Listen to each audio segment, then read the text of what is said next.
road if they're going to be going somewhere. Or maybe this weekend, car dealerships.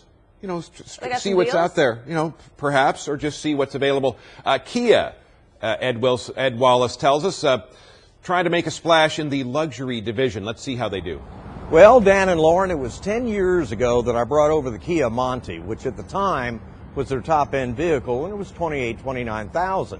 Looked like a Korean executive sedan, not so cool. But I said it had a great ride and drive, but who's going to pay $29,000 for a Kia? Now we're going to ask, will you pay $66,000 for a Kia? Because they have the new K900 executive sedan out. Now, if you look at the front of it, it's kind of got that Jaguar look to it. And this is going to compete with things like the BMW 7 Series, maybe the Mercedes S-Class or the Audi A8, and that's a big jump. All week long, people will be walking up and saying, this car is gorgeous, what is it? And I go, well, it's a Kia, and they go, oh, is it? That's what they've got to overcome. But it's got a 5-liter V8 engine, 420 horsepower.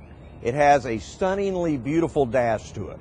Possibly a bit more wood on the dash would give more of an appearance of a true luxury car, but in terms of layout, easy to control buttons, it's exceptional.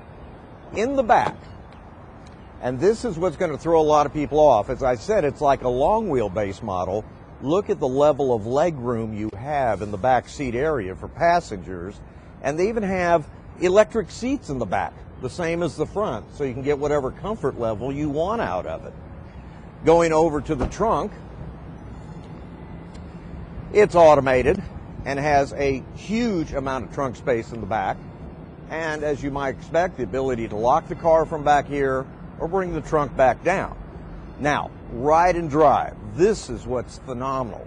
This car is not only unbelievably quiet and handles great, but the V8 engine in it is actually a joy to drive because it sounds like that heavy V8, even though on the highway you can still get 24, 25 miles to the gallon. They start at $59,000, and Kia has told their dealers they'd like to sell 5,000 of these a year. That's not many of them. Until you consider the BMW, the 7 Series only sells 11,000 to 12,000 a year in America. I've been in a lot of cars this much money or more that is not anywhere near as nice as this Kia is. I'm not so sure the public's going to believe that.